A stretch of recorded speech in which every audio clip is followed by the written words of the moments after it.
모로코 국방부가 조용히 서류에 도장을 찍었습니다. 미사일 101기, 발사대 50대. 그 무기의 이름은 신궁. 만든 나라는 한국이었습니다. 오랜 우방 프랑스를 제치고 처음 만난 나라의 무기를 선택한 이유가 뭐였을까요? 가격이었을까요? 성능이었을까요? 한국이 어떻게 모로코의 하늘을 지키게 됐는지 지금부터 그 전말을 공개합니다. 라바트의 아침은 서울과 달랐습니다. 공기부터 달랐죠. 뜨겁고 건조하고 어딘가 낯선 향기가 섞여 있었습니다. 모래바람인지 향신료인지 구분이 안 되는 그 냄새를 처음 맡았을 때 저는 공항 출구 앞에 멍하니 서 있었습니다. 손에는 캐리어 2개, 어깨에는 노트북 가방, 그리고 주머니 속에는 출발 전날 밤 아내가 접어넣어준 쪽지 하나. 열어보지 않은 채로 여기까지 왔습니다. 저는 이민준입니다. LIG 디펜스 앤 에어로스페이스 해외 사업팀 과장입니다. 36살. 방산업체에서 일한 지 올해로 12해째입니다. 미사일이니 발사되니 하는 말을 밥 먹듯 알고 사는 직업이지만 정작 제가 다루는 건 서류와 협상 테이블이지 실제 무기가 아닙니다. 그런 제가 이 낯선 나라에 혼자 파견된 건 지난달 말이었습니다. 발령 통보를 받은 날, 팀장은 커피 한 잔을 건네며 말했죠. 민준 씨, 이번 건 쉽지 않을 거야. 그냥 솔직하게 말할게. 그 말이 머릿속에서 계속 맴돌았습니다. 인천공항에서도, 비행기 안에서도, 그리고 지금 이 순간에도. 라바트는 모로코의 수도입니다. 대서양을 옆에 끼고 있어서 아프리카 치고는 바람이 선선한 편이라고 들었습니다. 하지만 막상 도착한 7월의 라바트는 그런 낭만적인 설명과는 거리가 멀었죠. 택시를 타고 시내로 들어오는 내내 창밖으로 보이는 건 황토색 건물들과 그 사이를 빠르게 오가는 오토바이들 뿐이었습니다. 기사가 프랑스어로 뭔가를 말했습니다. 저는 반쯤 알아들었습니다. 반쯤은 못 알아들었고요. 파르동. 제가 되묻자 기사는 백미러로 저를 한번 보더니 그냥 라디오 볼륨을 높였습니다. 아랍어 노래가 흘러나왔습니다. 저는 창문에 이마를 기대고 그 노래를 들었습니다. 무슨 가사인지 알 수 없었지만 왠지 슬프게 들렸습니다. 호텔에 짐을 푼 건 현지 시각으로 오후 2시였습니다. 방은 좁았고 에어컨은 약했습니다. 침대 위에 캐리어를 올려놓고 열었을 때 제일 먼저 눈에 들어온 건 자료집이었습니다. 두툼한 파일 2개, 신궁 관련 기술 재원, 모로코 측 요구 조건, 경쟁국 현황 분석, 그리고 맨 뒤에 팀장이 손으로 붙여놓은 메모. 경쟁자는 프랑스야. 그쪽은 자기네 미스트랄 밀고 있고 모로코랑 오래된 관계도 있어. 우리가 이기려면 기술만으로는 안 돼. 파일을 덮고 창밖을 내다봤습니다. 대서양 쪽으로 해가 기울고 있었습니다. 주황빛이 짙었죠. 서울에서 봤던 노을과는 색이 달랐습니다. 더 진하고 더 뜨거웠습니다. 주머니에서 아내의 쪽지를 꺼냈습니다. 이제야 펼쳐봤습니다. 거기엔 딱 한 줄이 쓰여 있었습니다. 꼭 이기고 와. 짧은 문장인데 눈이 뜨거워졌습니다. 쪽지를 접어 다시 주머니에 넣었습니다. 그리고 자료집을 다시 폈습니다. 내일 오전 10시 모로코 국방부 담당자와 첫 면담이 잡혀 있었습니다. 준비할 시간이 많지 않았습니다. 창문 너머로 라바트의 저녁이 내려앉고 있었고 저는 그 빛 아래에서 혼자 자료를 읽기 시작했습니다. 첫 면담은 오전 10시에 시작됐습니다. 모로코 국방부 청사는 라바트 중심가에 있었습니다. 택시에서 내리자마자 느껴지는 위압감이 있었죠. 높은 담장, 정문 앞에 소총을 든 경비병들, 그리고 아랍어로 빼곡히 적힌 간판. 저는 신분증을 꺼내 들고 입구 앞에 섰습니다. 손이 살짝 떨렸습니다. 들키지 않으려고 파일을 두 손으로 꽉 잡았습니다. 면담실은 건물 2층이었습니다. 안내를 받아 복도를 걷는데 벽에 액자들이 줄지어 걸려 있었습니다. 모로코 국왕의 사진, 군 창설 기념 사진들, 그리고 각종 훈련 장면들. 모두 진지하고 무거웠습니다. 괜히 더 긴장됐죠. 담당자는 카림 벤살라라는 사람이었습니다. 40대 중반쯤 되어 보이는 체격 좋은 남자였습니다. 군복 차림은 아니었지만 자세가 군인 같았습니다. 악수를 청하는 손이 크고 단단했죠. 그는 자리에 앉으면서 통역사를 먼저 소개했습니다. 저희 쪽에선 프랑스어로 진행하겠습니다. 저는 고개를 끄덕였습니다. 우리 회사에서 붙여준 현지 통역사 유수프가 옆에서 작게 속삭여줬습니다. 잘 맞춰가겠다고. 카림은 서류를 한 장 펼치더니 단도직입적으로 물었습니다. 귀사의 신궁이 우리 환경에서 실제로 작동할 수 있다는 근거가 있습니까? 저는 잠깐 멈췄습니다. 인사치레가 끝나기도 전에 나온 질문이었습니다. 당황했지만 당황한 티를 내면 안 됐습니다. 있습니다. 자료를 준비해왔습니다. 파일을 펼치면서 속으로 숨을 골랐습니다. 신궁은 영하 40도에서 영상 50도까지 작동하도록 설계된 무기입니다. 사막 환경도 고온건조한 기후도 이미 테스트를 거친 조건이었습니다. 저는 그 수치들을 하나씩 짚어가며 설명했습니다. 목소리가 처음보다는 안정돼 있었습니다. 카림은 듣는 내내 표정 변화가 없었습니다. 끄덕이지도 반박하지도 않았습니다. 그냥 들었습니다. 설명이 끝나자 그는 펜을 내려놓으며 말했습니다. 솔직히 말씀드리죠. 우리가 고려 중인 건 귀사 말고도 있습니다. 프랑스였습니다. 굳이 이름을 말하지 않아도 알 수 있었습니다. 모로코와 프랑스는 오랜 관계가 있었습니다. 식민지 시절부터 이어진 저 같은 사람이 단기간에 뚫기 어려운 관계였죠. 카림이 덧붙였습니다. 성능만 보고 결정하지 않습니다. 우리는 믿을 수 있는 파트너를 원합니다. 그 말이 면담실에 조용히 가라앉았습니다. 저는 잠시 카림의 눈을 봤습니다. 그는 시험하고 있었습니다. 기술 발표를 들으러 나온 게 아니라 이 사람을 믿어도 되는지를 보러 나온 거였습니다. 면담이 끝나고 청사 밖으로 나왔을 때 유수프가 말했습니다. 잘하셨어요. 첫 자리치고는. 저는 고맙다고 했습니다. 하지만 속은 편하지 않았습니다. 카림의 마지막 말이 계속 머릿속을 맴돌았습니다. 믿을 수 있는 파트너. 그게 이번 협상의 핵심이었습니다. 신궁의 사거리가 몇 킬로미터인지, 탐색기 국산화율이 몇 %인지 그런 숫자들이 아니었습니다. 라바트의 한낮 햇볕은 가혹했습니다. 청사 앞 계단을 내려오면서 땀이 등을 타고 흘렀습니다. 저는 그 땀을 느끼면서 생각했습니다. 내가 여기서 파는 건 무기가 아니구나. 신뢰를 파는 거구나. 그리고 그게 얼마나 어려운 일인지 저는 이제 막 실감하기 시작하고 있었습니다. 호텔로 돌아오는 택시 안에서 팀장에게 문자를 보냈습니다. 첫 면담 완료. 분위기는 탐색전이라고. 답장은 금방 왔습니다. 예상했던 대로야. 거기서부터가 진짜 시작이야. 창밖으로 라바트 시내가 흘러갔습니다. 오토바이들, 황토색 건물들, 그리고 그 사이사이를 걷는 사람들. 저는 그 풍경을 보면서 조용히 다짐했습니다. 기술로 시작해서 사람으로 끝내야 한다고. 그것만이 프랑스를 이길 수 있는 방법이라고. 다음 면담은 사흘 뒤였습니다.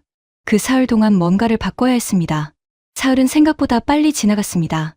아니, 정확히는 빨리 지나간 게 아니라 빠듯하게 채워졌습니다. 호텔방은 어느새 작은 작전실이 돼 있었습니다. 침대 한쪽에는 자료집, 책상 위에는 노트북 2개, 창틀에는 유수프가 구해다 준 모로코 현지 신문들이 쌓여 있었습니다.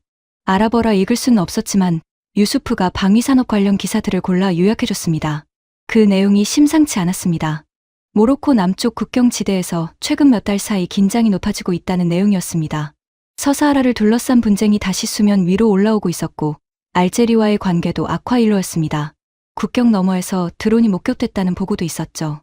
모로코 군 당국이 적어도 방공 능력 강화를 서두르는 데는 이유가 있었습니다. 숫자로 찍힌 위협이 아니라 실제로 머리 위를 날아다니는 위협이었던 겁니다. 저는 그걸 이해하고 나서 자료를 다시 읽었습니다. 같은 수치인데 느낌이 달랐습니다. 신궁의 유효 사거리는 지상에서 고도 3,500m까지입니다. 저고도로 침투하는 항공기나 헬리콥터, 그리고 드론에 대응하도록 설계된 무기입니다.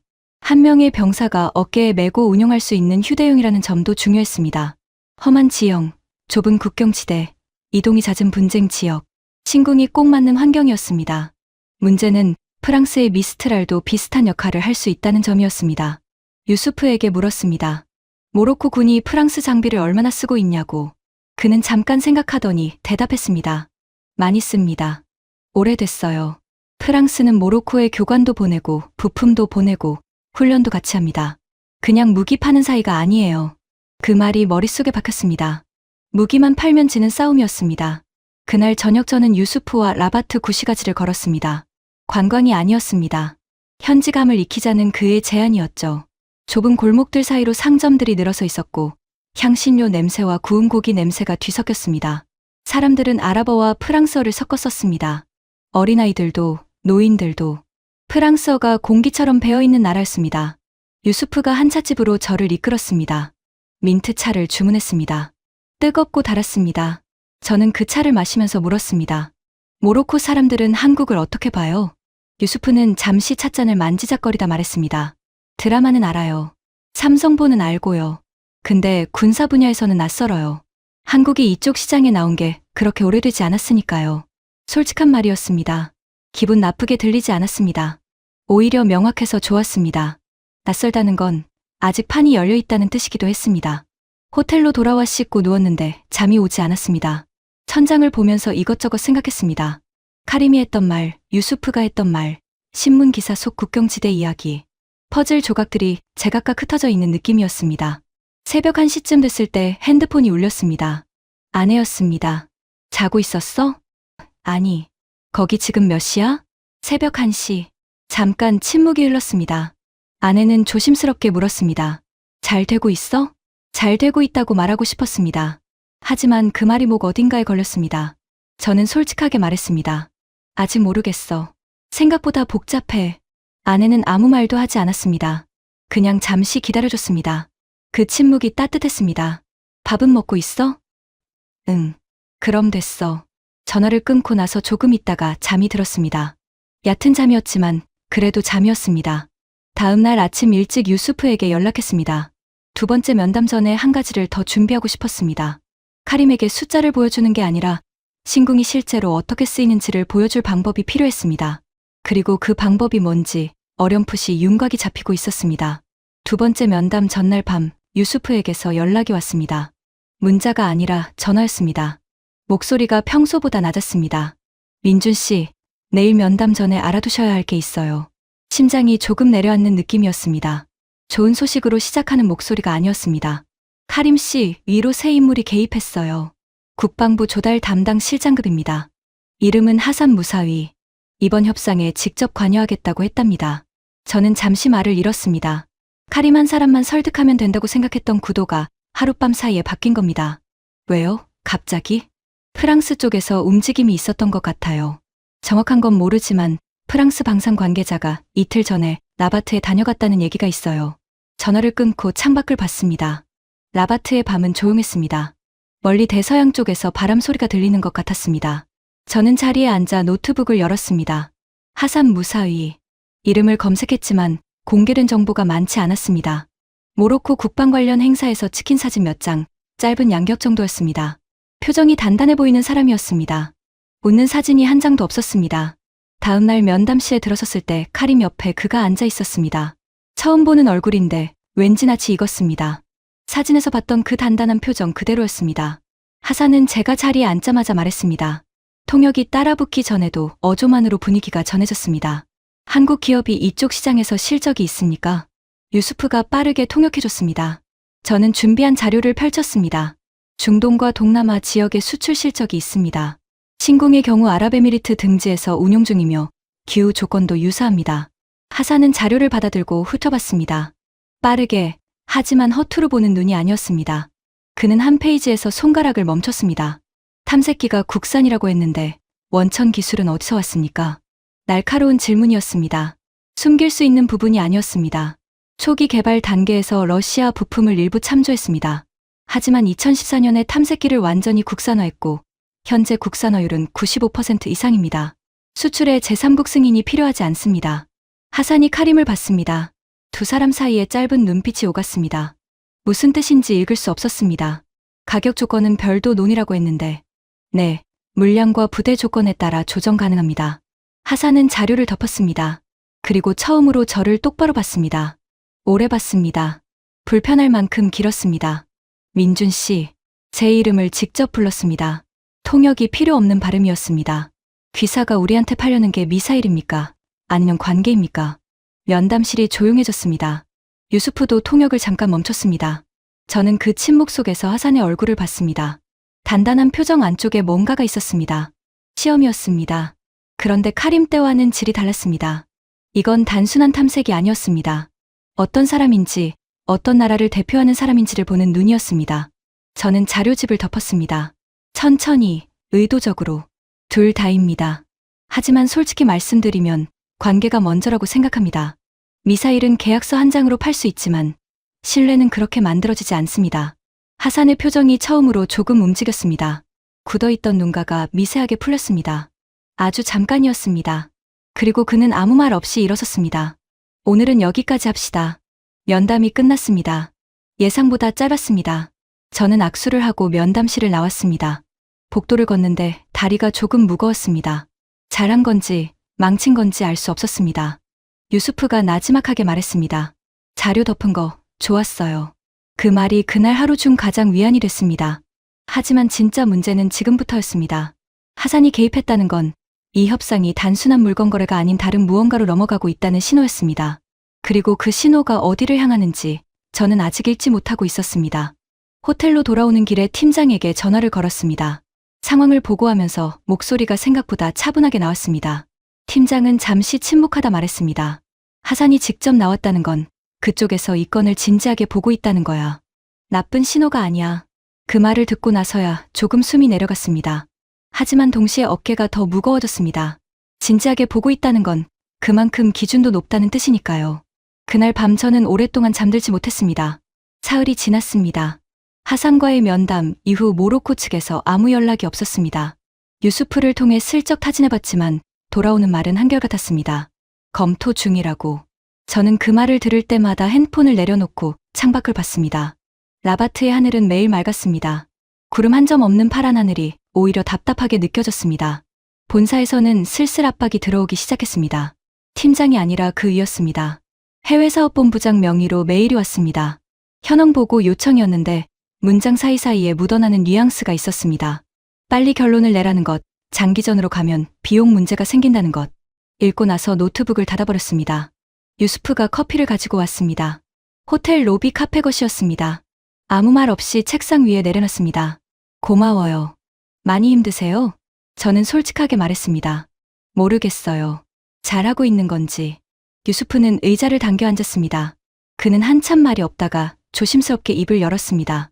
민준 씨, 제가 한 가지 여쭤봐도 될까요? 하세요. 본사에서 기한을 정해놨나요? 저는 커피를 한 모금 마셨습니다. 뜨거웠습니다. 명시적으로는 아닌데 분위기가 그렇죠. 유수프는 고개를 끄덕였습니다.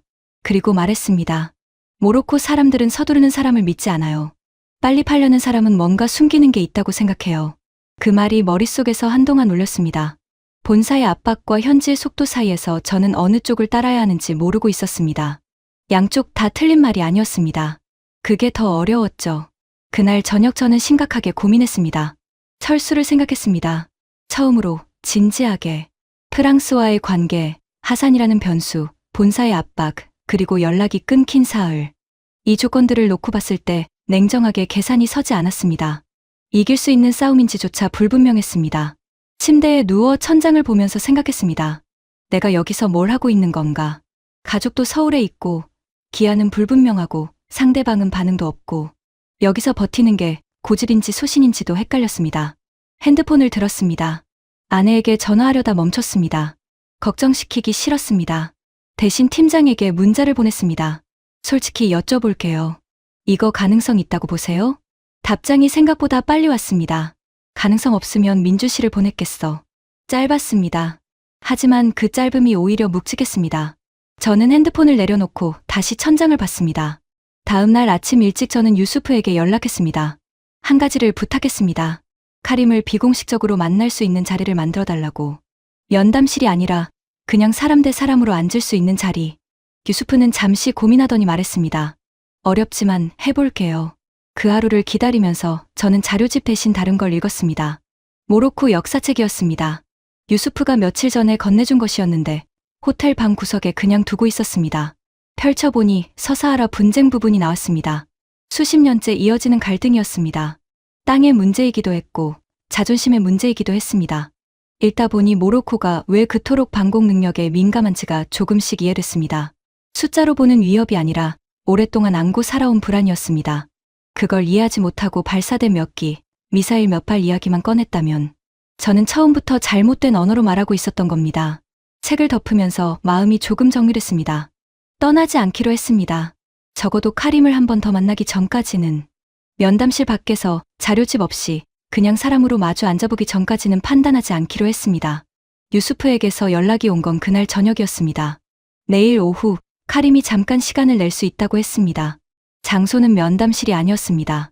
라바트 구시가지 근처의 작은 식당이었습니다. 저는 핸드폰을 내려놓으면서 천천히 숨을 내쉬었습니다. 이제 진짜 시작이었습니다. 식당은 골목 안쪽에 있었습니다. 유수프가 알려준 주소를 따라 걸어 들어가는데 골목이 점점 좁아졌습니다. 양쪽으로 낮은 건물들이 이어졌고 벽에는 아랍어로 뭔가 적혀 있었습니다. 관광객이 오는 동네가 아니었습니다. 현지 사람들이 밥 먹으러 오는 곳이었습니다. 식당 문을 열자 카민향 같은 냄새가 훅 끼쳤습니다. 안은 좁고 어두웠습니다. 테이블이 5개쯤 됐고 그중 안쪽 구석 자리에 카림이 앉아 있었습니다. 군복도 아니고 정장도 아닌 그냥 흰 셔츠 차림이었습니다.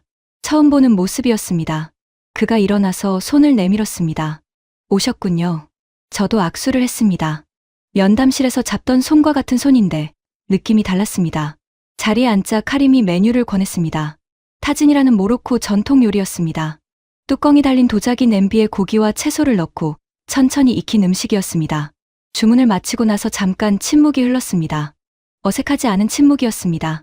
카림이 먼저 말을 꺼냈습니다. 라바트는 어떻습니까? 적응이 됩니까? 조금씩요. 민트차는 이제 좋아졌습니다. 그가 작게 웃었습니다. 면담실에서 한 번도 보지 못한 표정이었습니다. 처음엔 다들 달다고 해요. 음식이 나왔습니다. 냄비 뚜껑을 열자 김이 올라왔습니다. 고기가 뼈에서 흘러내릴 만큼 부드럽게 익어 있었습니다. 카림이 직접 덜어줬습니다. 저는 감사하다고 했습니다. 한 입 먹었을 때 맛이 깊었습니다. 서울에서는 맡아본 적 없는 향이었지만 낯설지 않았습니다. 밥을 먹으면서 카림이 조심스럽게 말했습니다. 민준 씨, 저한테 솔직하게 물어봐도 됩니다. 저도 솔직하게 말할 테니까. 저는 숟가락을 내려놓았습니다. 그럼 하나 여쭤볼게요. 프랑스 쪽이랑 이미 많이 진행된 건가요? 카림은 바로 대답하지 않았습니다. 빵을 한 조각 떼어내면서 잠시 생각하는 것 같았습니다. 그리고 말했습니다. 진행은 됐습니다. 오래된 관계니까요. 근데 결정된 건 아닙니다. 무엇 때문에 결정이 안 된 건가요? 카림이 저를 봤습니다. 대답하기 전에 한 박자 쉬었습니다. 미스트랄은 좋은 무기입니다. 그런데 우리가 원하는 건 단순히 좋은 무기가 아니에요. 우리 병사들이 직접 운용하고 우리 기술자들이 정비할 수 있어야 합니다.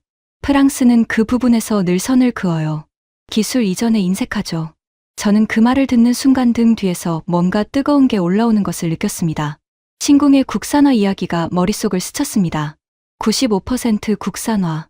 그게 단순한 기술 수치가 아니라는 걸 이 자리에서 다시 깨달았습니다. 한국이 독자 기술로 만들어냈다는 것은 다른 나라에도 그 기술을 나눌 수 있다는 뜻이기도 했습니다. 저희는 기술 이전 협의가 가능합니다. 카림의 눈이 조금 달라졌습니다. 관심이 생긴 눈이었습니다. 어느 수준까지요? 정비 교육, 부품 공급 체계, 운용 매뉴얼 현지화까지는 기본입니다. 그 이상은 협의 테이블에서 구체적으로 논의할 수 있습니다. 카림은 잠시 말없이 냄비를 바라봤습니다. 그리고 낮은 목소리로 말했습니다. 하산 실장이 당신에게 관심을 가지고 있습니다. 뜻밖의 말이었습니다. 저는 잠깐 멈췄습니다. 좋은 의미인가요? 좋은 의미입니다. 그 사람이 관심을 안 가지면 이 자리 자체가 없었을 거예요. 식사가 끝날 무렵 카림이 차를 시켰습니다. 민트 차였습니다. 뜨겁고 달았습니다. 두 사람이 아무 말 없이 차를 마셨습니다. 골목 바깥에서 아이들 뛰는 소리가 들렸습니다. 카림이 잔을 내려놓으며 말했습니다. 다음 주에 남부 국경 지역 부대를 방문할 예정입니다. 실제 운용 환경을 보여드릴 수 있습니다. 오시겠습니까? 저는 망설임 없이 대답했습니다. 가겠습니다. 카림이 고개를 끄덕였습니다. 계산은 그가 했습니다. 제가 말리려 하자 손을 저으며 말했습니다. 다음엔 민준 씨가 사세요. 다음이라는 말이었습니다. 저는 그 말을 들으면서 식당 문을 나섰습니다. 골목의 저녁 공기가 낮보다 선선했습니다. 유수프가 골목 입구에서 기다리고 있었습니다. 표정을 보더니 물었습니다. 잘 됐어요? 저는 잠시 생각하다 말했습니다. 이제 진짜 판이 바뀐 것 같아요. 유수프가 무슨 뜻인지 물으려는 순간 제 핸드폰이 울렸습니다. 본사 번호였습니다. 저는 전화를 받으면서 골목을 빠져나왔습니다. 협상은 이제 전혀 다른 단계로 접어들고 있었고 그 다음 수수는 남부 국경이었습니다. 남부로 내려가는 날 아침 라바트 기차역은 일찍부터 분주했습니다. 카림이 배정해준 차량이 역 앞에서 기다리고 있었습니다. 군용 차량은 아니었습니다. 짙은 색의 일반 승합차였습니다. 운전사는 말수가 적은 사람이었고 조수석에는 카림이 보낸 연락 담당자가 탔습니다. 아민이라는 젊은 남자였습니다. 26살쯤 됐을까요? 영어를 꽤 잘했습니다. 저와 유수프는 뒷자리에 나란히 앉았습니다. 라바트를 벗어나자 풍경이 빠르게 바뀌었습니다. 도시의 황토색 건물들이 사라지고 넓고 평평한 땅이 펼쳐졌습니다. 올리브 나무들이 띄엄띄엄 서 있었고 멀리 산 능선이 흐릿하게 보였습니다. 한참을 더 내려가자 식물도 줄어들었습니다. 땅이 붉어졌습니다. 아민이 돌아보며 말했습니다. 여기서부터 남부입니다. 많이 다르죠? 네, 확실히 달라요. 여름엔 낮에 40도 넘어요. 밤엔 갑자기 추워지고요. 저는 창밖을 보면서 고개를 끄덕였습니다. 신궁이 이 환경에서 작동해야 한다는 것이 더 실감났습니다. 서류 위의 숫자가 아니라 이 붉은 땅 위에 실제로 서 있는 병사가 들고 써야 하는 무기라는 것이. 4시간쯤 달렸을 때 작은 도시에 들어섰습니다. 아가디르 남쪽이었습니다. 거기서 점심을 먹었습니다.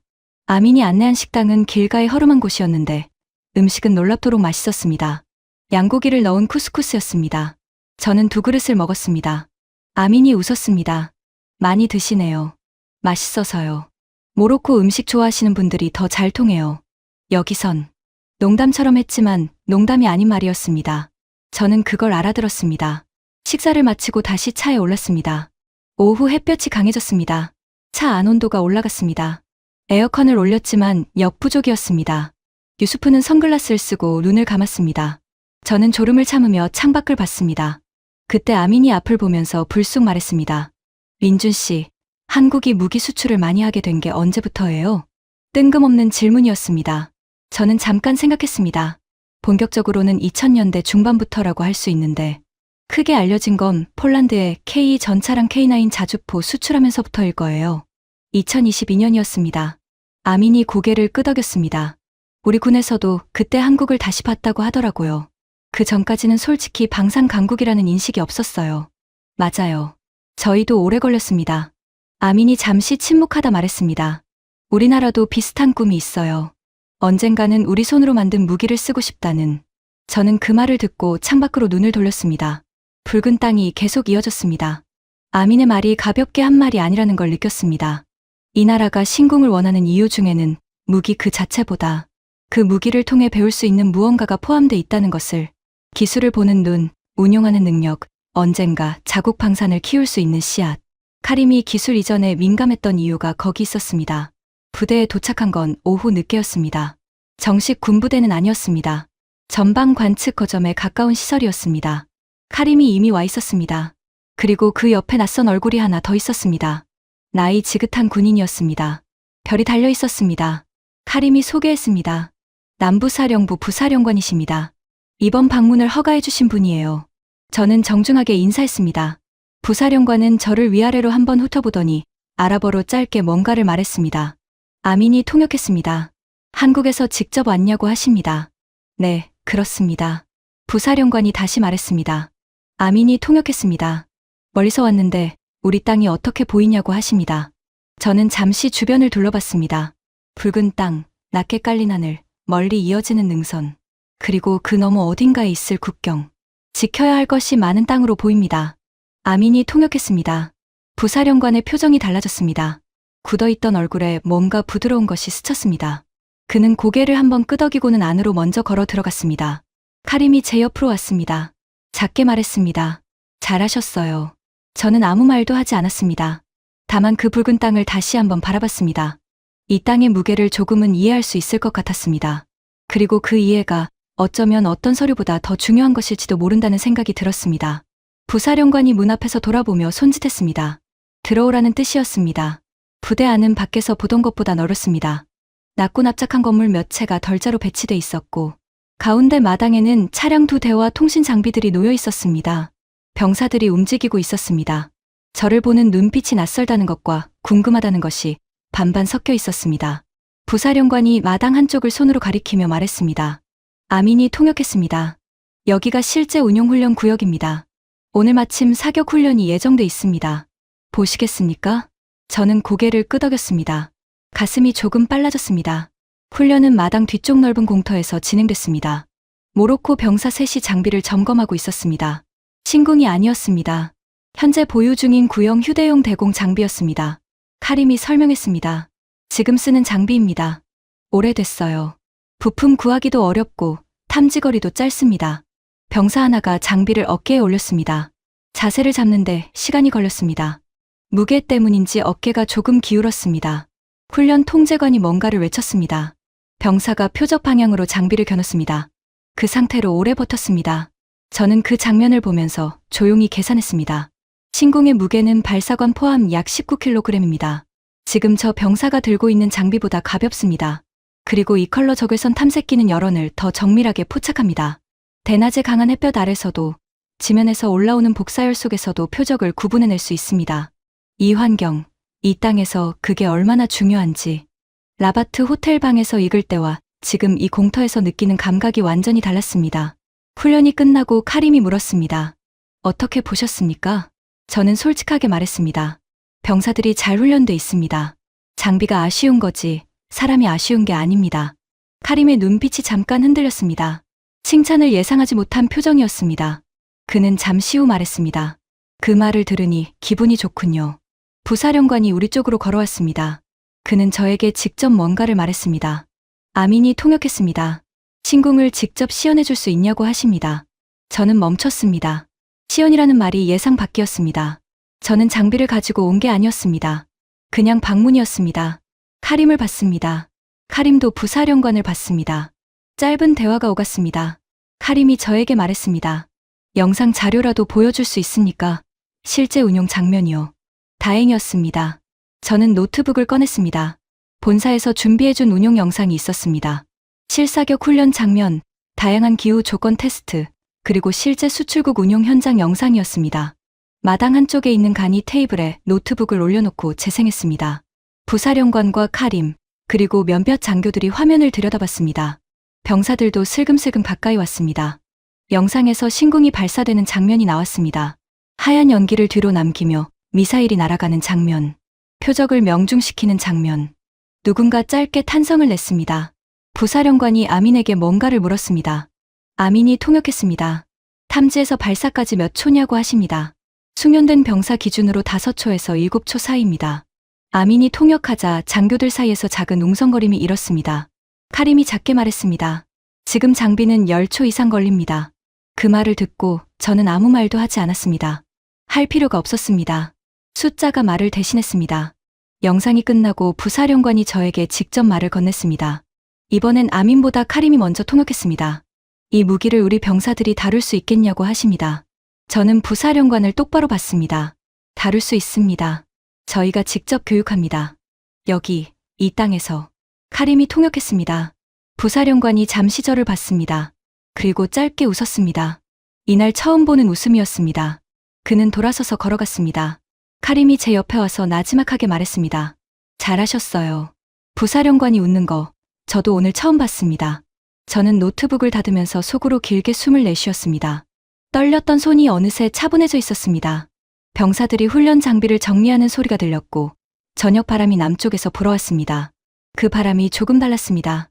라바트에서 맞던 것과는 달리 뭔가 거칠고 건조한 냄새가 섞여 있었습니다. 국경의 냄새 같다는 생각이 들었습니다. 그리고 바로 그 순간 아민이 긴장한 얼굴로 뛰어왔습니다. 아민의 얼굴이 평소와 달랐습니다. 뛰어오면서 이미 뭔가를 말하려고 했는데 숨이 차서 잠깐 멈췄습니다. 저는 노트북을 든 채로 그를 봤습니다. 유수프도 눈치를 채고 가까이 왔습니다.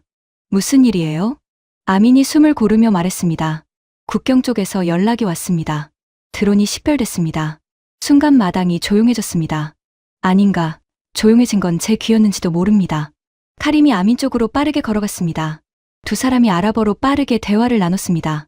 저는 알아들을 수 없었지만 분위기로 읽었습니다. 훈련 상황이 아니었습니다. 부사령관이 건물 안으로 들어갔습니다. 장교들이 따라 움직였습니다.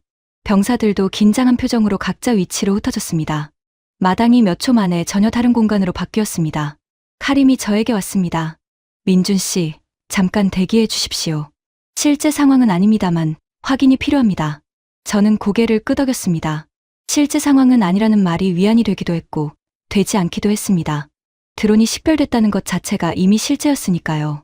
유수프가 제 옆에 바짝 붙어 섰습니다. 작게 말했습니다. 괜찮으세요? 네, 괜찮다고 했지만 손에 든 노트북을 꽉 쥐고 있었습니다. 저도 몰랐습니다. 20분쯤 지났을까요? 카림이 다시 나왔습니다. 표정이 조금 풀려 있었습니다. 소형 상호병 드론이었습니다. 민간인 거로 추정됩니다. 위협은 아닙니다. 저는 그제야 어깨에서 힘을 뺐습니다. 그런데 카림의 다음 말이 뜻밖이었습니다. 근데 이게 일주일에 서너 번은 있습니다. 저는 그 말을 듣고 잠시 말을 잃었습니다. 일주일에 서너 번. 실제 위협인지 아닌지를 그때그때 판단해야 하는 상황이 그렇게 자주 있다는 뜻이었습니다. 구형 장비로, 탐지거리가 짧은 장비로, 반응 시간이 느린 장비로. 부사령관이 건물 문 앞에 서서 우리 쪽을 바라보고 있었습니다. 카림이 부사령관에게 뭔가를 보고했습니다. 부사령관이 저를 봤습니다. 그리고 카림에게 뭔가를 말했습니다. 카림이 돌아서서 저에게 전했습니다. 부사령관께서 묻습니다. 신궁이 저런 소형 드론도 잡을 수 있냐고. 이건 준비된 질문이 아니었습니다. 브리핑 자료에도 없었습니다. 저는 머릿속을 빠르게 정리했습니다. 신궁의 이 컬러 적외선 탐색기는 열원을 기반으로 표적을 추적합니다. 소형 드론은 열원이 작습니다. 군용 드론이라면 가능성이 높지만 소형 상업용은 조건에 따라 다릅니다. 저는 부정확한 말을 해서는 안 됐습니다. 하지만 모른다고만 해도 안 됐습니다.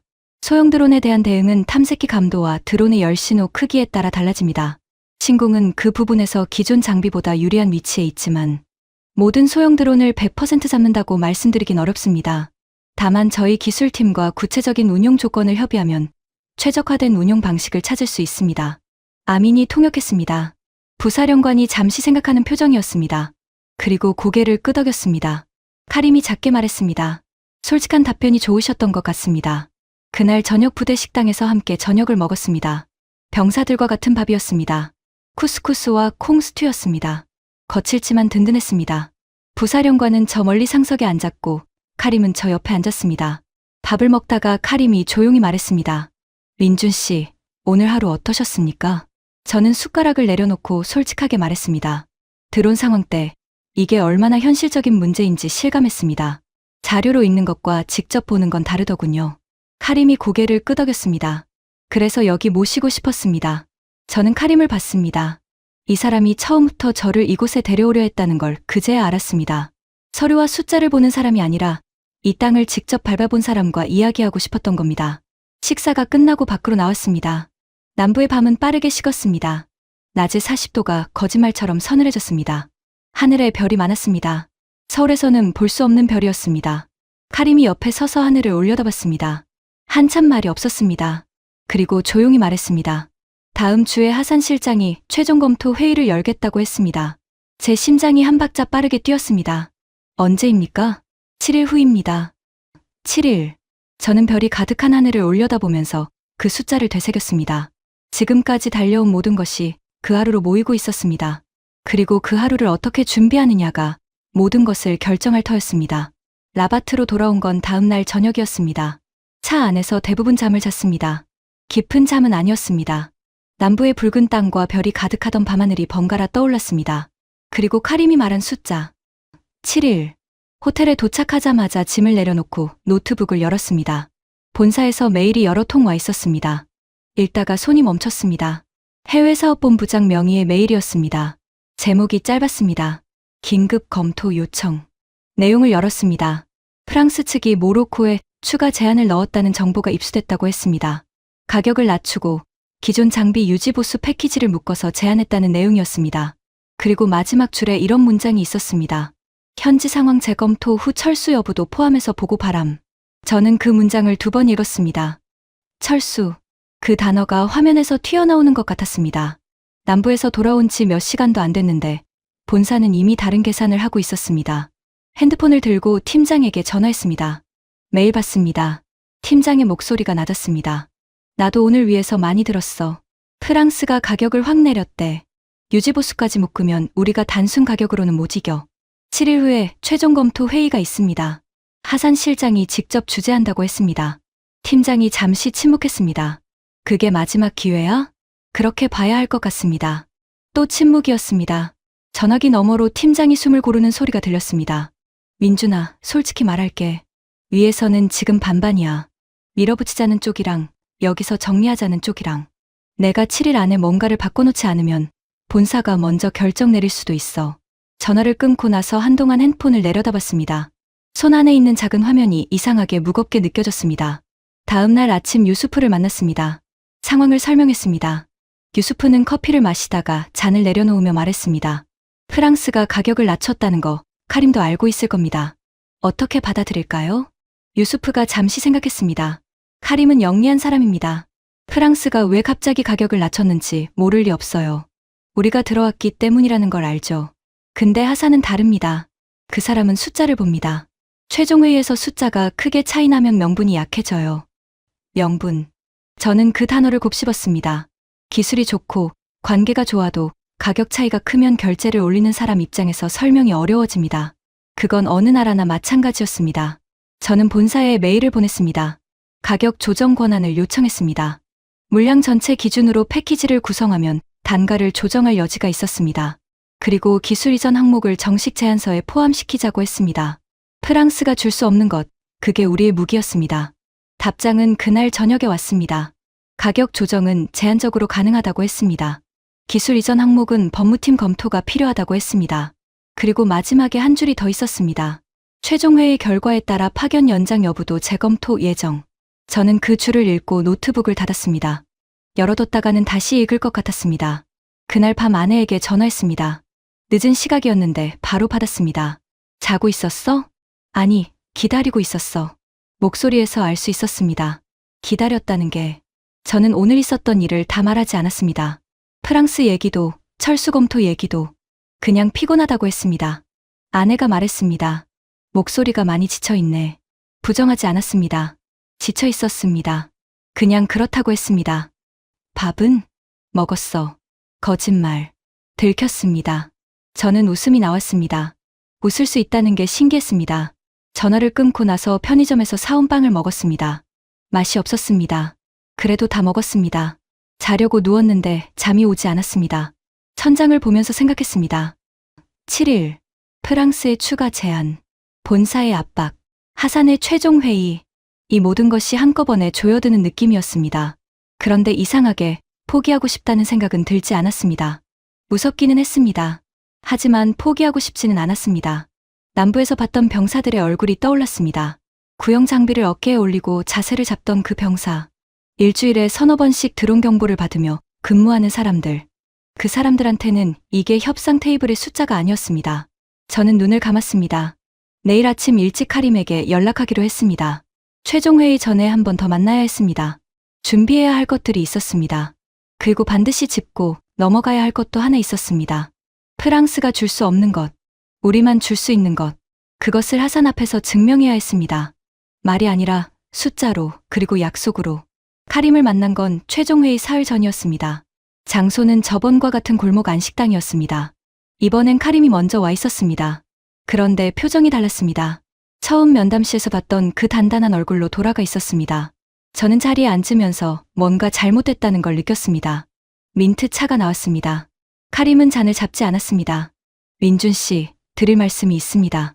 저는 기다렸습니다. 어제 하산 실장이 저를 불렀습니다. 카림이 말을 잠깐 끊었습니다. 창밖으로 골목을 지나는 사람들 소리가 들렸습니다. 아이 웃음소리도 섞여 있었습니다. 프랑스 측이 정부 간 협력 채널을 통해 공식 제안을 넣었습니다. 가격을 낮추고 기존에 우리가 쓰던 장비 유지 보수까지 묶었습니다. 거기에 자국 교관 파견도 포함했고요. 저는 천천히 숨을 내쉬었습니다. 하산 실장 반응이 어떻습니까? 카림이 잠시 저를 봤습니다. 대답하기 전에 그 침묵이 길었습니다. 무게가 쏠렸습니다. 가슴 어딘가가 내려앉는 느낌이었습니다. 무게가 쏠렸다. 돌려 말했지만 뜻은 분명했습니다. 하산이 프랑스 쪽으로 기울었다는 뜻이었습니다. 저는 차를 한 모금 마셨습니다. 뜨거웠습니다. 입안이 쓴 것 같았습니다. 최종 회의는 그대로 열립니까? 열립니다. 하지만 솔직히 말씀드리면 형식적인 절차가 될 가능성이 높습니다. 형식적인 절차.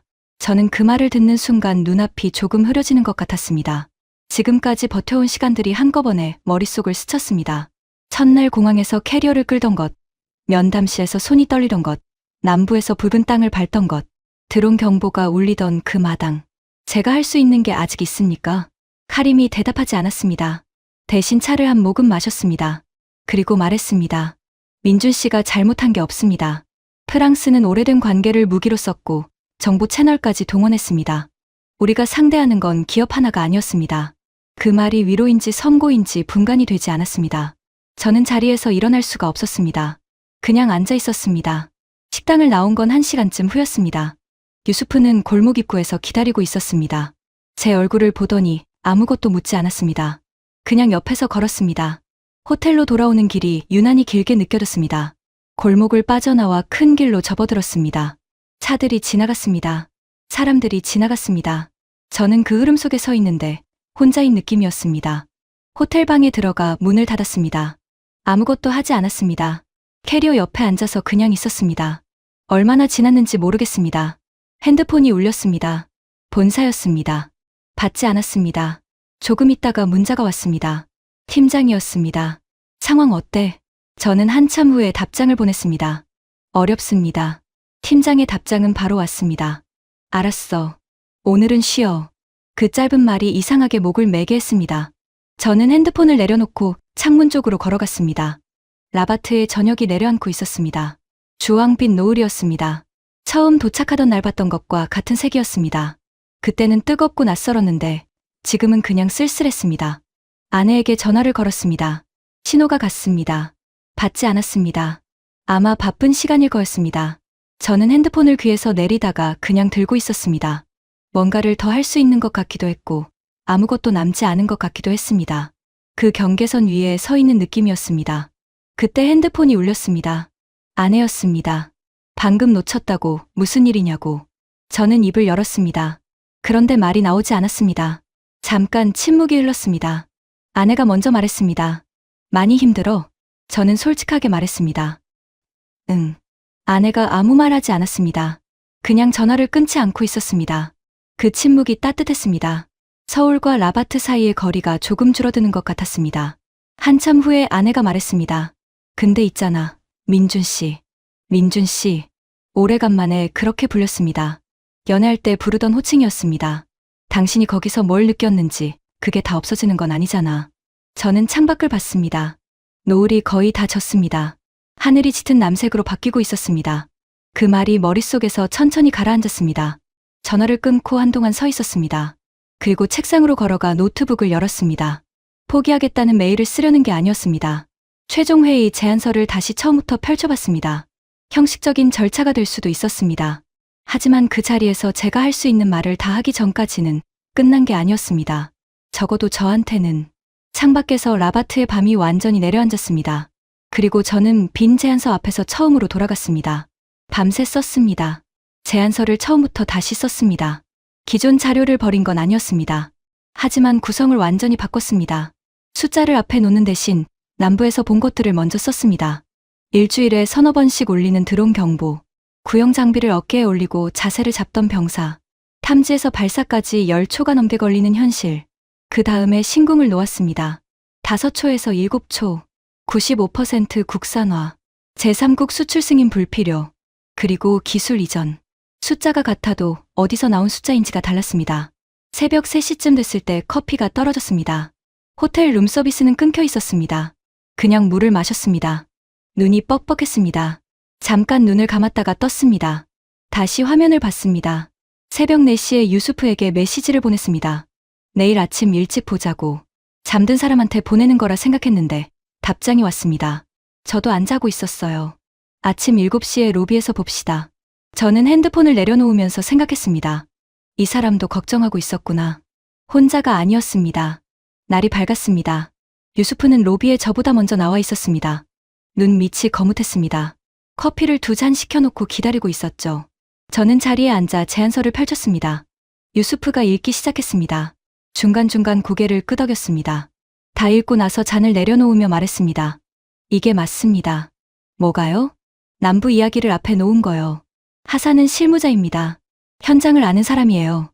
이게 더 닿을 겁니다. 저는 고개를 끄덕였습니다. 그리고 물었습니다. 솔직히 가능성이 있다고 보세요? 유수프가 커피를 한 모금 마셨습니다. 바로 대답하지 않았습니다. 가능성이 있다고 보지 않으면 지금 여기 있지 않았겠죠.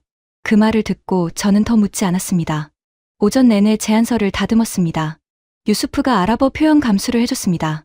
기술 용어 번역이 정확한지도 확인했습니다. 점심은 로비 카페에서 샌드위치로 때웠습니다. 먹는지 마는지 몰랐습니다. 오후 늦게 카림에게서 연락이 왔습니다. 문자였습니다. 내일 최종회의 전에 제안서를 하산 실장에게 미리 전달할 수 있습니다. 원하십니까? 저는 유수프를 봤습니다. 유수프가 고개를 끄덕였습니다. 저는 바로 답장을 보냈습니다. 감사합니다. 전달 부탁드립니다. 제안서를 메일로 카림에게 보냈습니다. 전송 버튼을 누르는 손이 어젯밤보다는 덜 떨렸습니다. 하지만 완전히 안 떨리지는 않았습니다. 그날 저녁은 아무것도 하지 않았습니다. 호텔 옥상에 올라갔습니다. 라바트의 밤이 내려다 보였습니다. 멀리 대서양 쪽에서 바람이 불어왔습니다. 도착하던 날 공항에서 맡았던 그 낯선 냄새가 이제는 낯설지 않았습니다. 오래 서 있었습니다. 별을 보려 했는데 도심의 불빛에 가려운 남부에서만큼 보이지 않았습니다. 그래도 몇 개는 보였습니다. 저는 그 별을 보면서 이런저런 생각을 했습니다. 처음 발령을 받던 날, 팀장이 꺼낸 커피, 공항에서 펼치지 않고 들고 온 아내의 쪽지, 면담실에서 떨리던 손, 카림과 처음 밥을 먹던 날, 남부의 붉은 땅, 드론 경보가 울리던 마당, 부사령관의 첫 웃음. 이게 다 뭘 위한 시간이었는지 내일이 지나봐야 알 것 같았습니다. 한 가지는 분명했습니다. 결과가 어떻게 되든 저는 이 나라의 땅을 밟았고 이 나라 사람들의 눈을 봤습니다.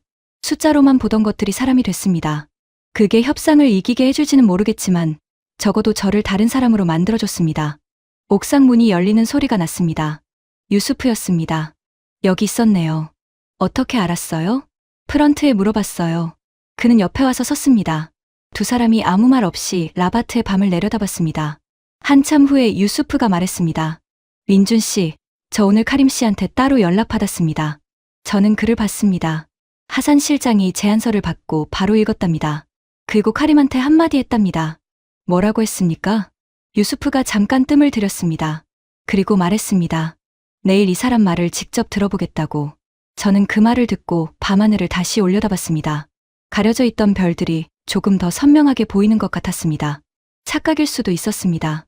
하지만 그 착각이 나쁘지 않았습니다. 내일이었습니다.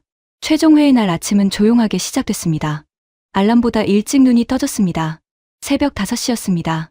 더 자려고 했지만 잠이 오지 않았습니다. 그냥 일어났습니다. 샤워를 오래 했습니다.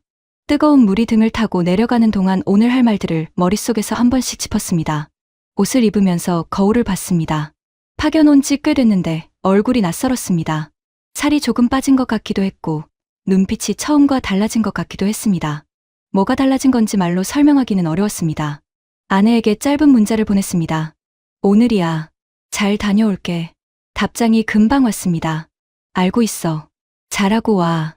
그걸로 충분했습니다. 유수프와 호텔 로비에서 만났습니다. 그는 정장을 입고 있었습니다. 저도 오늘은 제일 단정한 걸로 골랐습니다. 두 사람이 서로를 보면서 아무 말도 하지 않았습니다. 말이 필요 없었습니다. 국방부 청사에 도착했을 때 카림이 입구에서 기다리고 있었습니다. 악수를 했습니다. 카림의 손이 평소보다 따뜻하게 느껴졌습니다. 준비됐습니까? 네. 회의실은 처음 면담실보다 컸습니다. 긴 테이블이 놓여 있었고 모로코 측 인원이 이미 자리를 잡고 있었습니다. 하산이 상석에 앉아 있었습니다. 그 옆으로 카림, 그리고 처음 보는 얼굴들이 몇 명 더 있었습니다. 법무 담당인지 재무 담당인지 표정들이 일제히 단단했습니다. 저는 테이블 맞은편에 앉았습니다. 유수프가 옆에 앉았습니다. 하산이 먼저 말했습니다. 제안서 잘 받았습니다. 저는 고개를 끄덕였습니다. 어제 읽었습니다. 처음 받은 자료들과 달랐습니다. 뭐가 달랐는지 묻고 싶었습니다. 하지만 기다렸습니다. 하산이 파일을 펼쳤습니다. 남부 이야기를 쓰셨더군요. 직접 보고 왔습니다. 하산이 저를 봤습니다. 잠깐이었지만 그 눈빛에 뭔가가 있었습니다. 알고 있습니다. 카림한테 들었습니다. 그는 파일을 한 장 넘겼습니다. 기술 이전 항목이 구체적으로 들어가 있더군요. 정비 교육, 부품 공급, 매뉴얼 현지화. 이게 실제로 가능합니까? 가능합니다. 본사와 조율을 마쳤습니다. 하산이 옆 사람과 짧게 눈빛을 교환했습니다. 저는 그 사이에 말을 이었습니다. 하산 실장님, 저희가 드릴 수 있는 게 가격만이 아닙니다. 저희는 이 무기를 팔고 떠나는 게 아니라 모로코 병사들이 직접 운용하고 정비할 수 있을 때까지 함께 있겠다는 겁니다. 회의실이 조용해졌습니다. 유수프가 또렷하게 통역했습니다. 하산이 파일에서 눈을 들어 저를 봤습니다. 프랑스도 교관 파견을 제안했습니다. 알고 있습니다. 차이가 뭡니까? 저는 잠깐 멈췄습니다. 준비한 말이 있었습니다. 하지만 그 말을 꺼내기 전에 남부에서 봤던 것들이 다시 머릿속을 스쳤습니다. 붉은 땅, 드론 경보, 병사의 어깨. 프랑스는 오랜 파트너입니다. 그 관계의 무게를 저희가 부정할 수 없습니다. 하지만 프랑스는 기술을 나누는데 선을 그어왔습니다. 저희는 다릅니다. 저희가 신궁을 국산화하는데 10년이 걸렸습니다. 그 과정을 알기 때문에 모로코가 언젠가 자국 기술로 방공 체계를 운영하고 싶다는 꿈이 어떤 의미인지 압니다. 저희는 그 시작점이 되고 싶습니다. 유수프가 통역하는 내내 회의실이 조용했습니다. 누구도 서류를 들추지 않았습니다. 하산이 저를 보고 있었습니다. 카림도 저를 보고 있었습니다. 하산이 말했습니다. 가격 조정은 어느 선까지 가능합니까? 저는 준비한 숫자를 제시했습니다. 물량 전체 패키지 기준이었습니다. 하산 옆에 재무 담당자가 받아 적었습니다. 하산이 고개를 끄덕였습니다. 추가 질문 있습니다. 1시간이 넘게 이어졌습니다. 탐지 거리, 운용 환경, 부품 교체 주기, 교육 기간. 날카로운 질문들이 계속 나왔습니다. 저는 아는 건 정확하게, 모르는 건 솔직하게 말했습니다. 어떤 질문에는 본사의 확인 후 서면으로 답변하겠다고 했습니다. 허투루 대답하지 않았습니다. 질문이 끝났습니다. 하산이 파일을 닫았습니다. 오늘은 여기까지 하겠습니다. 내부 검토 후 연락드리겠습니다. 저는 자리에서 일어나 인사했습니다. 하산이 테이블을 돌아 제 쪽으로 걸어왔습니다. 악수를 청했습니다. 손이 단단했습니다. 그는 악수를 하면서 낮은 목소리로 말했습니다. 남부까지 직접 다녀온 사람은 당신이 처음입니다. 저는 그 말을 들으면서 손을 놓지 않았습니다. 잠깐이었습니다. 그리고 말했습니다. 그 땅을 보고 나서야 제가 진짜 무엇을 말해야 하는지 알았습니다. 하산이 고개를 한번 끄덕이고 돌아섰습니다. 카림이 저를 문 쪽으로 안내했습니다. 복도로 나오는데 다리에 힘이 빠지는 것 같았습니다. 버텼습니다. 청사 밖으로 나오자 햇볕이 강하게 내리꽂혔습니다. 눈이 따가울 정도였습니다. 유수프가 선글라스를 건넸습니다. 저는 받아쓰면서 하늘을 올려다봤습니다. 파랬습니다. 구름 한 점 없이. 유수프가 물었습니다. 어떤 것 같으세요? 저는 잠시 생각했습니다. 잘 됐다고 말하기엔 이르고 안 됐다고 말하기엔 뭔가 남아있는 느낌이었습니다. 다 했습니다. 그것만 말했습니다. 그걸로 충분했습니다. 이제 기다리는 일만 남았습니다. 그리고 그 기다림이 지금까지 준 가장 긴 시간이 될 것 같았습니다. 사흘이 지났습니다. 연락이 없었습니다. 유수프도 카림 쪽에서 아무 소식이 없다고 했습니다. 저는 그 사흘을 호텔 방과 카페를 오가며 버텼습니다. 핸드폰을 자주 봤습니다. 볼 때마다 알림이 없었습니다. 내려놓고 다시 집어들기를 반복했습니다. 본사에서는 하루에 한 번씩 확인 문자가 왔습니다. 팀장이었습니다. 내용은 짧았습니다. 소식 있으면 바로 알려달라고. 저는 매번 아직 없다고 답했습니다.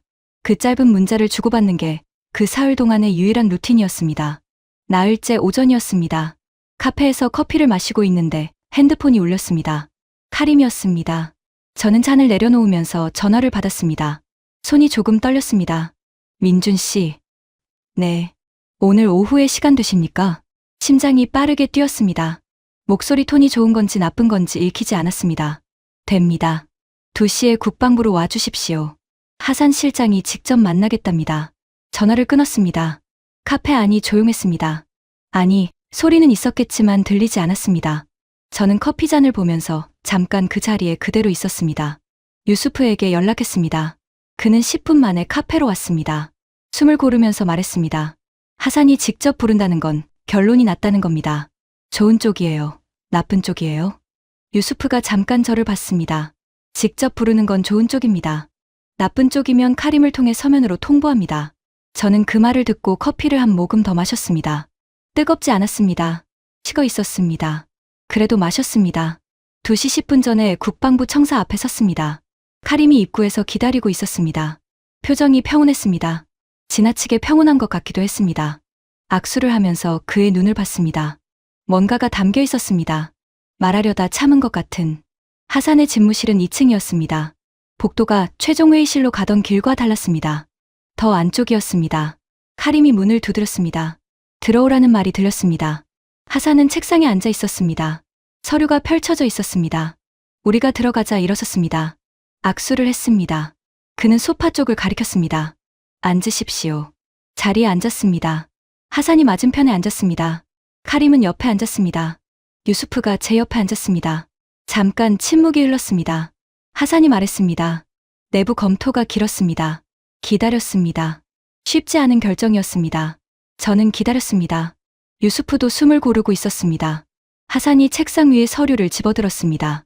그리고 저에게 내밀었습니다. 검토 결과입니다. 받아들었습니다.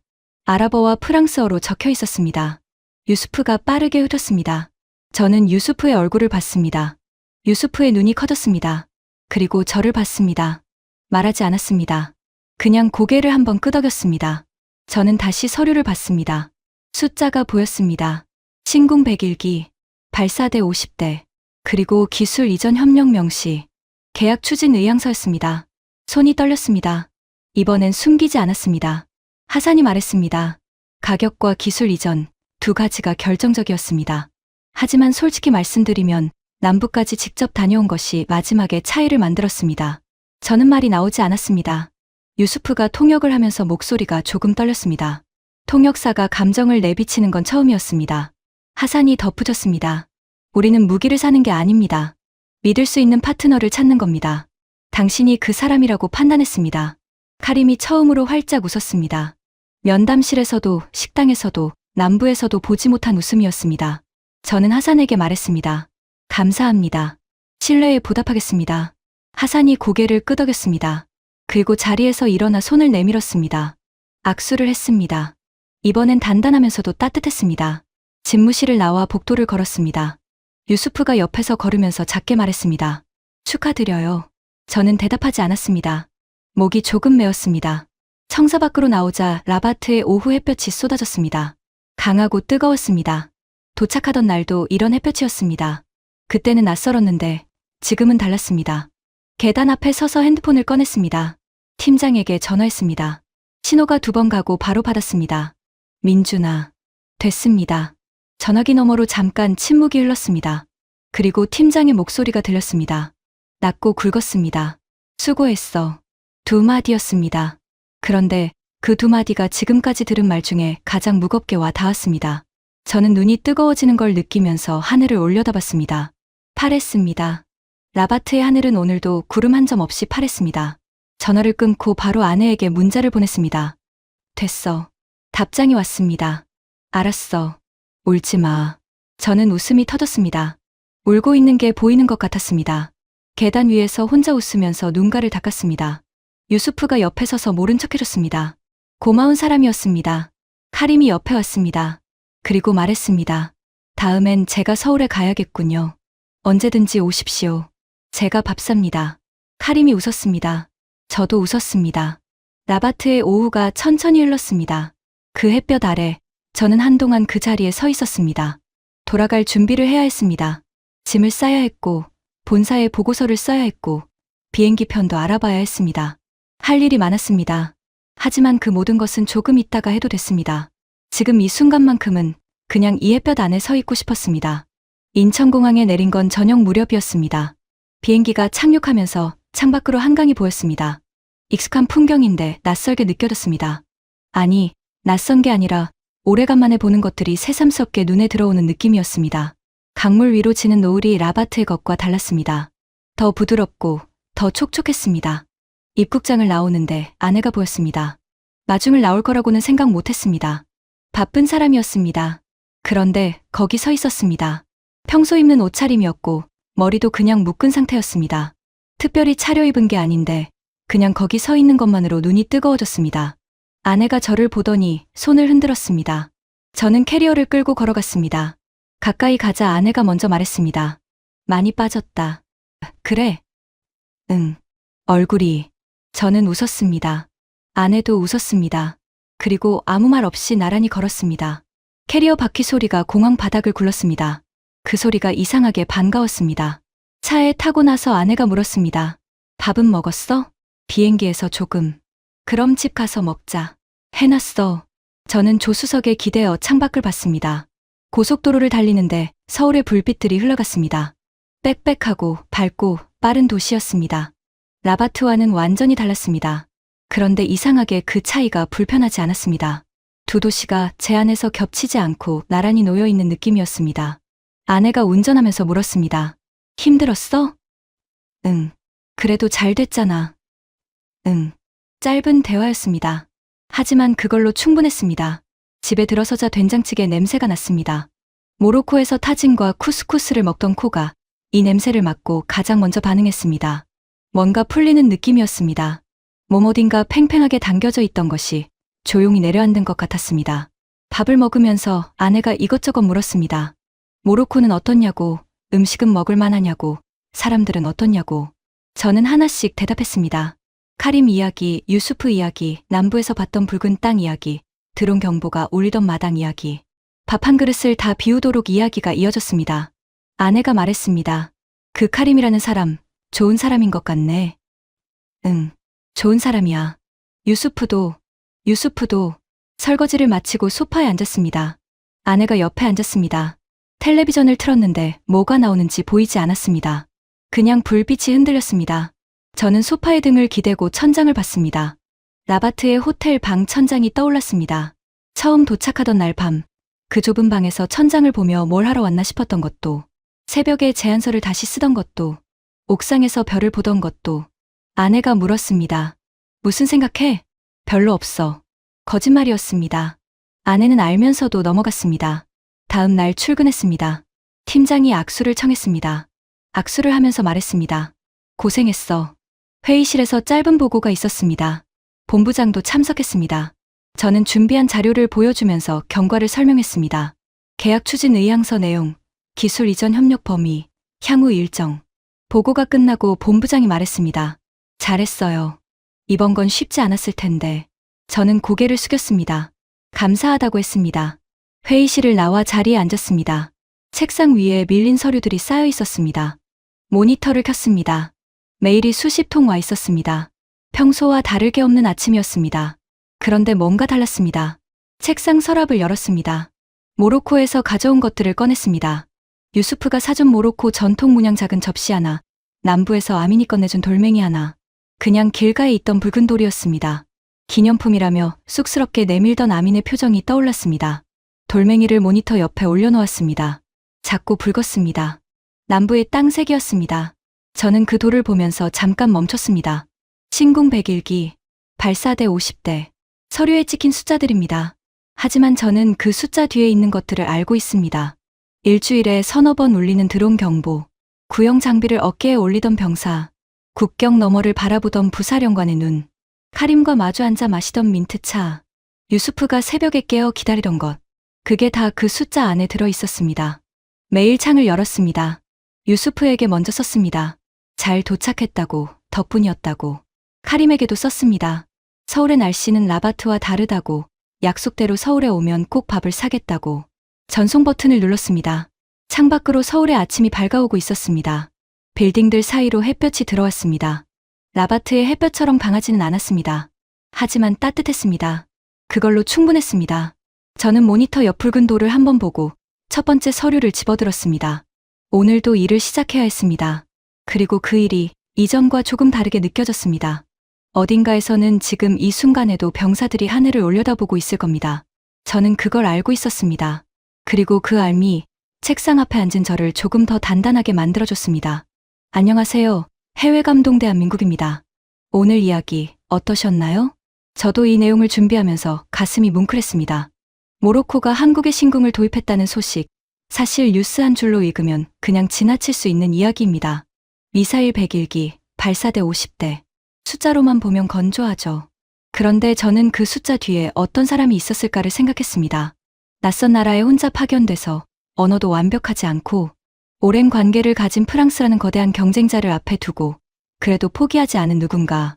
오늘 이야기는 그 상상에서 시작됐습니다. 먼저 말씀드릴 게 있습니다. 오늘 주인공 이민주는 실존 인물이 아닙니다. 가상의 인물입니다. 유수프도, 카림도, 하산도 마찬가지입니다. 하지만 이야기의 뼈대가 된 사실들은 실제입니다. 2025년 모로코는 LI 지넥스원으로부터 신궁 미사일 101기와 발사대 50대를 실제로 인도받았습니다. UN 재래식 무기 등록 제도에 공식 등록된 내용입니다. 모로코 측은 이를 두고 다층 방공 체계에 현대적 역량을 더해줄 자산이라고 직접 평가했고, 모로코 육군을 위한 최초의 한국산 군사 구매라고 밝혔습니다. 신궁이 서사하라 분쟁과 알제리와의 긴장이라는 실제 안보 환경 속에서 선택된 것도 사실입니다. 그리고 신궁의 탐색기 국산화율이 95% 이상이라는 것, 제3국 수출에 별도 승인이 필요 없게 됐다는 것도 모두 실제 내용입니다. 이민준이 남부까지 직접 내려간 것, 카림과 골목 식당에서 밥을 먹은 것, 새벽에 제안서를 다시 쓴 것, 이런 장면들은 제가 만들어낸 이야기입니다. 실제 협상 과정이 어땠는지는 알 수 없습니다. 다만 결과는 알고 있습니다. 그 결과가 이렇게 나오기까지 분명히 누군가의 땀과 시간이 있었을 거라는 것도요. 오늘 이야기를 통해 드리고 싶었던 건 하나입니다. 한국의 방산이 세계 시장에서 인정받고 있다는 것, 그게 그냥 좋은 무기를 만들어서만이 아니라는 것입니다. 신뢰를 쌓는 사람들이 있기 때문이라는 것. 끝까지 들어주셔서 감사합니다. 이야기가 괜찮으셨다면 구독과 좋아요 부탁드립니다. 여러분의 반응이 다음 이야기를 만드는 힘이 됩니다. 다음에도 세상 어딘가에서 조용히 한국을 빛내고 있는 이야기로 찾아오겠습니다. 감사합니다.